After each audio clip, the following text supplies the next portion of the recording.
Yes, है ना।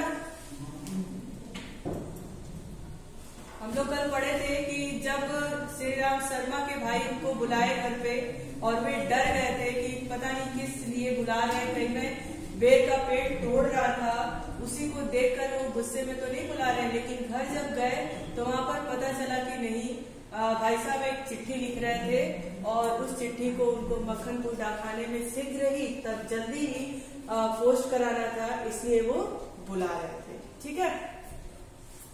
और फिर वो अपनी बचपन की यादें यहाँ पर कुछ शेयर कर रहे थे कि जब हम लोग स्कूल जाते थे तो उनकी जो टोली थी, यानी जो उनका ग्रुप था वो बानर टोली कही जाती थी, यानी वो बहुत शैतान थी। और उस रास्ते में एक कुआं पड़ता था, उस कुएं में वो एक मिट्टी का पत्थर यानी ढेला जिसको कहा गया है उसको फेंकते थे और उसमें अपनी आवाज की और उस कुएं से क्या आवाज आएगी उसको सुनते थे, है ना। सुन करके ही बहुत खुश होते थे।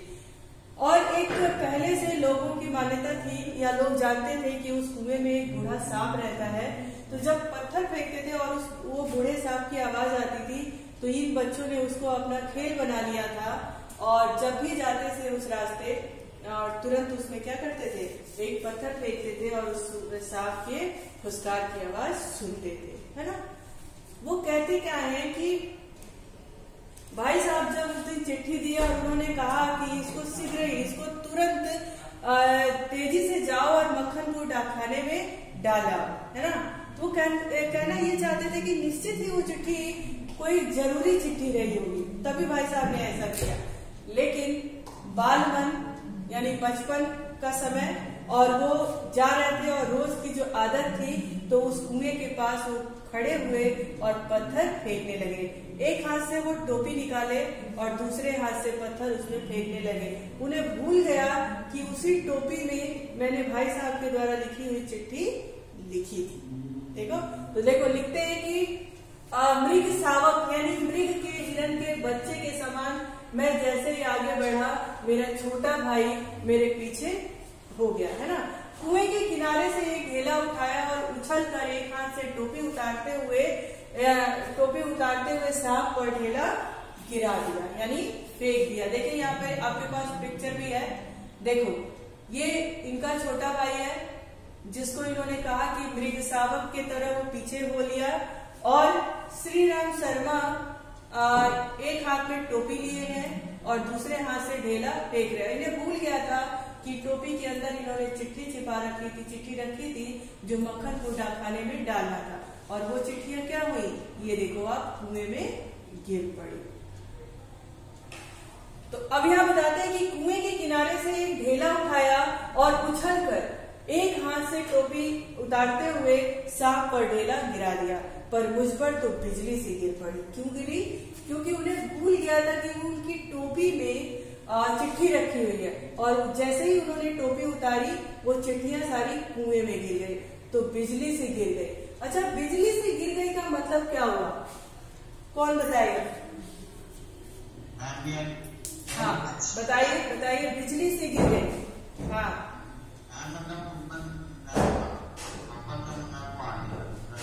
हाँ बिल्कुल, है ना, बहुत बड़ी परेशानी सी आ गई, बिजली से गिर गई। भाई ये क्या हो, बार बार ऐसे, हाँ बिजली से गिर गई, है ना, एकदम से डर गए भाई, कोई बड़ी विपत्ति सी आ गई, है ना। सांप ने फुसकार मारी या नहीं, ढेला उसे लगा या नहीं, अब यह बात स्मरण नहीं। कह रहे कि जैसे ही मैं पत्थर फेंका और चिट्ठियों को गिरते हुए, यहाँ स्पष्ट नहीं है परंतु पिक्चर में दिखा हुआ है, तो चिट्ठियों को कुएं में गिरता हुआ देखा तो हमारे ऊपर तो बिजली से गिर गई, बड़ी सी विपत्ति आ गई।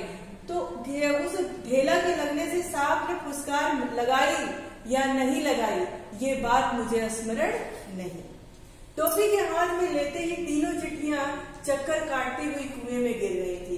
अकस्मात जैसे घास चढ़ते हुए हिरन की आत्मा गोली से हत होने पर निकल जाती है और वही वह तड़पता रह जाता है, उसी भांति चिट्ठियां क्या टोपी से निकल गई, मेरी तो जान निकल गई। भाई जब शिकार खेलने लोग, आपने सुना है ना कहानियों में आपने सुना है कि कि पहले के जो राजा होते थे वो हिरण का शिकार करने या जंगलों में जानवरों का शिकार करने के लिए जाते थे, है ना। तो उन्होंने एक उदाहरण दिया कि जब चिट्ठियां चक्कर खाती हुई कुएं में गिर रही थी तो मैंने ढेला फेंका, सांप को लगा नहीं लगा, उसने फुसकार किया, आवाज सुनाई दिया, ऐसा मुझे कुछ स्मरण नहीं। स्मरण रहा तो क्या कि जैसे अकस्मात अचानक से हिरण के ऊपर कोई बाण लग जाए और वो छटपटा के गिर जाए और उसका प्राण निकल जाए। यही हाल श्री राम शर्मा का हुआ जब उन्होंने चिट्ठियों को चक्कर खाते हुए, मतलब चिट्ठियों को कुएं के अंदर गिरते देखा, है ना। तो बस बिल्कुल अब डर गए, उनका तो जैसे मानो कि प्राण ही निकल गया। क्योंकि अगर भाई साहब ने चिट्ठियां कही थी कि इसको तेजी से जाना डालकर आना, इसका मतलब कि उस चिट्ठी में कोई जरूरी बात थी। तो कहते हैं कि चिट्ठियां क्या टोपी से निकल गई, मेरी तो जान निकल गई।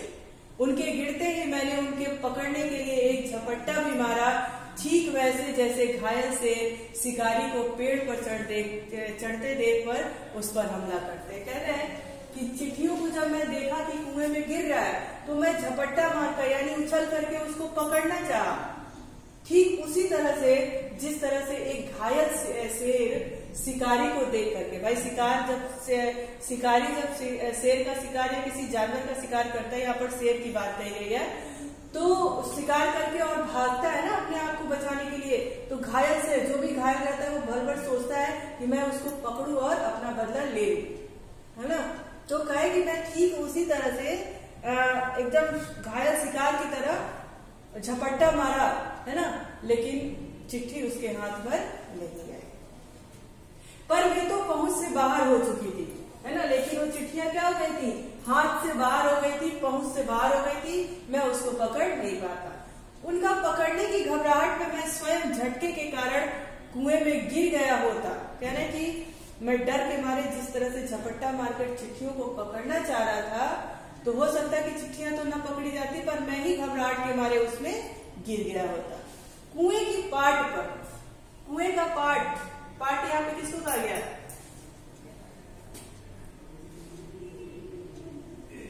बताओ, पाट किसे कहते हैं?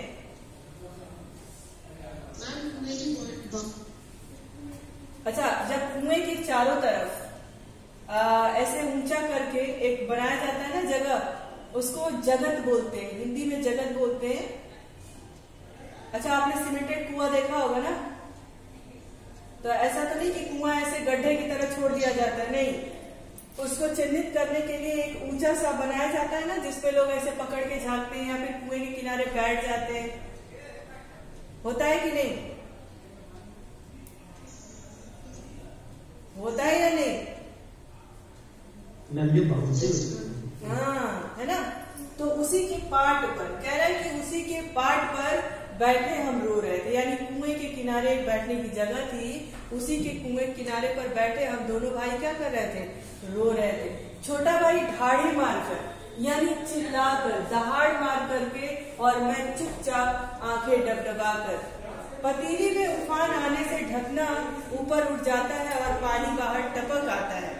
वो कह रहे भाई देखो, जैसे कि छोटे बच्चे जो होते हैं वो चिल्ला चिल्ला कर रो लेते हैं, उनके लिए बड़ा आसान होता है ना, लेकिन जो बड़े लोग होते हैं वो कई केसेस में चिल्ला के नहीं रो पाते, तो क्या करते हैं, आंख को बंद करते हैं और सिर्फ आंसू उनके आंख से गिरता है। ठीक, तो इन्होंने एक उदाहरण दिया है कि पतीली यानी जैसे मान लो कि आप भगोने में दूध रख दो, पानी रख दो, कुछ भी गैस को उबलने के लिए रख दो और उसके ऊपर ढक्कन रख दो, तो जब पानी या दूध उबलता है तो उस ढक्कन को उठा करके और थोड़ा सा नीचे गिर जाता है ना, उसी तरह से इन्होंने कहा कि छोटा भाई तो ढाड़े मारकर रो रहा था, पर मैं चुपचाप आंखें डबडबाकर, जैसे पतीली में उफान आने से ढकना ऊपर उठ जाता है और पानी टपक आता है, उसी तरह से आंखों में पानी का सैलाब आ रहा था और आंख से पानी छलक रहा था। निराश, पिटने के भय और उद्वेग से रोने का उफान आता था, है ना। कह रहे निराश, दुखी, और चिट्ठियां कुएं में गिर गई। ये बात अगर भाई साहब को पता चलती तो खूब भयंकर पिटाई हमारी होती। उसके डर से रोना आ रहा था। पलकों के ढकने भीतरी भावों को रोकने का प्रयत्न करते थे।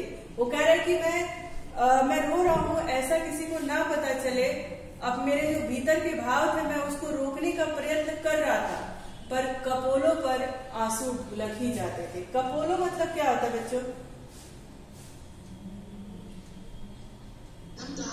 हाँ, कपोलों पर आंसू ढुलक ही आते थे, माँ की गोद की याद आती थी। अच्छा, तो आप बच्चे जब ज्यादा दुखी होते हैं तो किसकी याद आती है?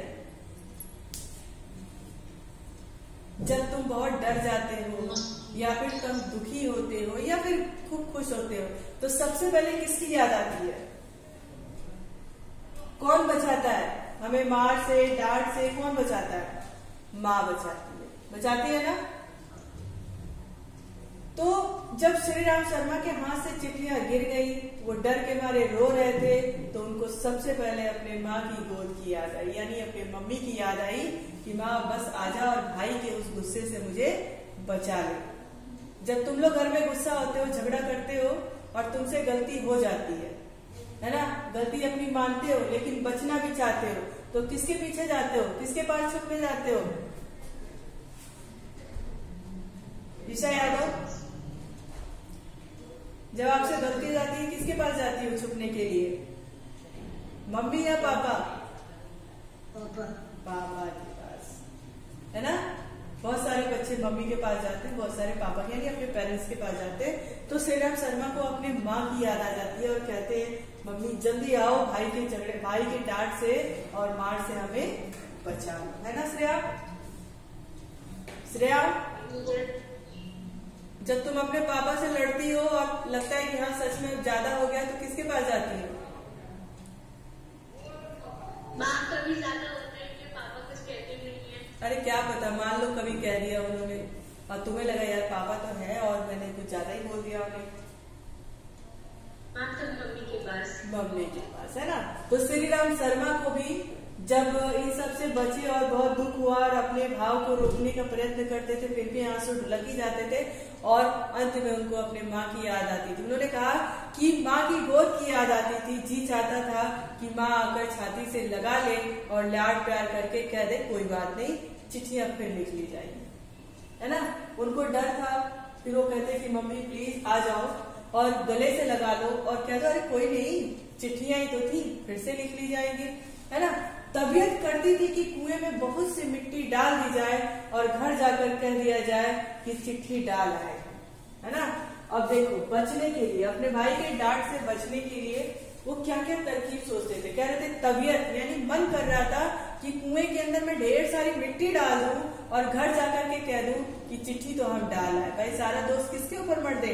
डाकखाने के ऊपर। चिट्ठी तो हम डाल आए थे, अब मिले ना मिले किसकी गलती है?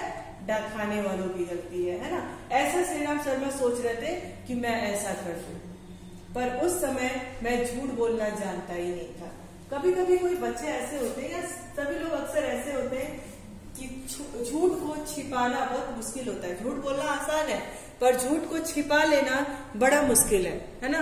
तो वो बोलते हैं कि उस समय तो मैं झूठ बोलना, यानी मैं इतना चालाक नहीं था, इतना चालबाज नहीं था कि मैं इतना बड़ा झूठ बोल पाऊं, है ना। तो कहे कि उस समय मैं झूठ नहीं बोल पाता, मैं जानता ही नहीं था, है ना।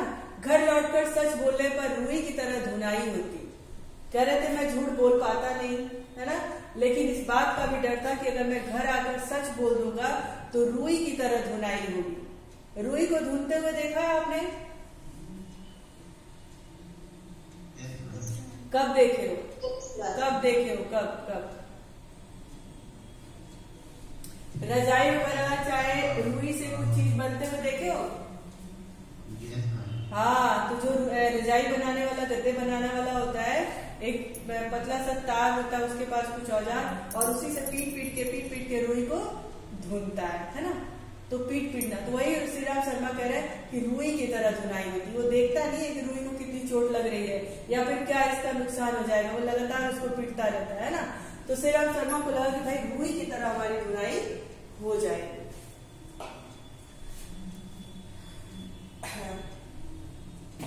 मार के ख्याल से शरीर ही नहीं मन भी कांप जाता था। श्री राम शर्मा कह रहे हैं कि भाई के द्वारा पीटे जाने के ख्याल से शरीर ही नहीं मन भी कांप जाता था। सच बोलकर पिटने के भावी भय और झूठ बोलकर चिट्ठियों के न पहुंचने की जिम्मेदारी के बोझ से दबा मैं बैठा सिसक रहा था। कह रहे थे कि सच बोलकर पिटने का जो भय था, डर था, और झूठ बोलकर चिट्ठी ना पहुंचे, और हो सकता है कि उस चिट्ठी में कोई ऐसी महत्वपूर्ण बात है जो मैं नहीं पहुंचा सका, उस जिम्मेदारी के बोझ से मैं दबा बैठा सिसक रहा था, रो रहा था। इसी सोच विचार में 15 मिनट होने को आए देरी हो रही थी, और इधर दिन का बुढ़ापा बढ़ता जा रहा था। अच्छा, दिन का बुढ़ापा, इसका क्या मतलब है? मतलब दिन का खत्म हो गया। हाँ, यानी दिन खत्म हो रहा था और शाम हो रही थी, दिन का बुढ़ापा, है ना। कह रहे कि दिन का बुढ़ापा बढ़ता जा रहा था, यानी शाम और रात में बदलने वाली थी। कहीं भाग जाने को तबीयत करता था और लगता था कि भाई अब क्या करें, या तो हम मतलब मार खाने का भी डर था, चिट्ठियां नहीं पहुंच पाती, मैं झूठ भी नहीं बोल पाता, तो मैं करूं क्या। तो वो अपने उस परिस्थिति से भागना चाहते थे। कह रहे थे कि लग रहा था कि मैं कहीं भाग जाऊं, पर पिटने का भय और जिम्मेदारी की दुधारी तलवार कलेजे पर फिर रही थी। दुधारी तलवार यानी दुविधा, है ना, दुविधा, ठीक है, यानी दुविधा में फंसा था। एक तो वो झूठ बोलना भी नहीं चाह रहा था और सच बोल करके पिटना भी नहीं चाह रहा था, झूठ बोल करके अपनी जिम्मेदारी को पूरा न करने का भी बोझ नहीं ढोना चाह रहा था। यानी उसका मन क्या था? दो धारी तलवार की तरफ था। इधर भी जाओ तो भी चोट लगेगी और इधर भी जाओ तो भी लगेगी, है ना। दो तरफ से धार वाली, दो धारों वाली, है ना। फिर कहते हैं कि दृढ़ संकल्प से दुविधा की बेड़ियां कट जाती हैं। फिर उन्होंने कहा कि दृढ़ संकल्प से, उन्होंने कहा कि दृढ़ संकल्प लेंगे, चाहे मार खाएंगे चाहे सच बोलेंगे। तो अगर हम सच बोलते हैं या कोई ऐसा संकल्प ले लेते हैं कि नहीं चलो अब जो भी होगा देखा जाएगा, उससे दुविधा की बेड़ियां कट जाती हैं, है ना। जो हमारे मन में दुविधा चल रही होती है कि ये काम करें कि ना करें, है ना, इसको करने से क्या होगा, तो जब हम एक कोई रास्ता चुनते हैं तो वो बेड़ियां अपने आप समाप्त हो जाती है। मेरी भी दुविधा दूर हो गई। कुएं में घुसकर चिट्ठियों को निकालने का मैंने निश्चय किया। उन्होंने कहा कि मेरी भी दुविधा दूर हो गई। मैंने क्या किया? कुएं में घुसकर चिट्ठियों को निकालने का निश्चय किया। कितना भयंकर निर्णय था, सही बात है कि नहीं। अब एक कुएं में जिसमें हमें पता है ये बहुत बूढ़ा और भयानक काला सांप रहता है ना, और उस कुएं की चौड़ाई भी इतनी नहीं है। मैं उस कुएं में अगर कोई सांप मेरे पे हमला करेगा तो मैं अपने आप को बचा भी नहीं पाऊंगा। फिर भी मैंने निर्णय किया कि मैं कुएं में घुसूंगा और चिट्ठियों को निकाल के ले आऊंगा। ये बहुत बड़ा निर्णय था, बहुत डरावना निर्णय था। पर जो मरने को तैयार उसे क्या, है ना। तो लेखक कहते हैं कि जो मरने को तैयार हो, यानी जो इस जोखिम भरे काम को करने को तैयार हो उसे क्या। मूर्खता अथवा बुद्धिमत्ता से किसी काम को करने के लिए कोई मौत का मार्ग ही स्वीकार कर ले और वह भी जानबूझकर, तो फिर वह अकेला संसार से भिड़ने को तैयार हो जाता है। यानी अगर आप किसी काम को करने के लिए एकदम निश्चयी हो जाते हैं, एक संकल्प ले लेते हैं और ये भूल जाते हैं कि उस काम करने के बाद उसका परिणाम क्या होगा, यानी मुझे कोई नुकसान पहुंचेगा, मुझे कोई खतरा पहुंचेगा या नहीं पहुंचेगा, लेकिन वो किसी भी कंडीशन में बस अपने निर्णय को जो लिए हुए हैं उसको पूरा करने की बात सोचते हैं, तो वो अकेले ही व्यक्ति पूरे संसार से लड़ने को तैयार हो जाता है। लेकिन जो व्यक्ति काम करने के पहले ही, है ना, कभी कभी जैसे अगर हम कोई काम करने चलते हैं और लगते हैं सोचने, यार इस काम को करें पता नहीं क्या होगा, है ना, हो सकता है कि मुझे ही नुकसान हो जाए, हो सकता है कि मेरे द्वारा उसको फायदा हो जाए, है ना। जब हम तमाम तरह की बात सोचते हैं तो हम कोई भी निश्चय, कोई भी निर्णय नहीं कर पाते। लेकिन उस जगह पे कोई भी काम हो, यहाँ तो कुएं में से चिट्ठी निकालने की बात है, आपके जीवन से जुड़ी कोई भी बात हो। अब जैसे मान लो कि आप अपने जीवन का एक लक्ष्य निर्धारित कर लो, मुझे अच्छा प्लेयर बनना है, मुझे IAS बनना है, PSS बनना है, डॉक्टर बनना है, आर्किटेक्चर बनना है, जो भी बनना है, और उस रास्ते में चाहे जो भी बाधा आए देखा जाएगा, लेकिन मुझे अपने रास्ते पे आगे चलना है। तो आप अकेले ही काफी हैं पूरे दुनिया से लड़ने के लिए, फिर आपको कोई भी बात हरा नहीं सकती। यही बात लेखक ने यहाँ पर सोची थी। इन्होंने कहा कि ठीक है, अब तो मैंने निश्चय कर लिया है, मेरे रास्ते में चाहे जो भी हो, उसके लिए मुझे मौत का ही रास्ता क्यों न चुनना पड़े, है ना। जब इन सब चीजों से लोग ऊपर उठ जाते हैं, वो व्यक्ति अकेले ही संसार से भिड़ने को तैयार हो जाता है। समझ में आया? समझ में आया? यस। आया या नहीं आया?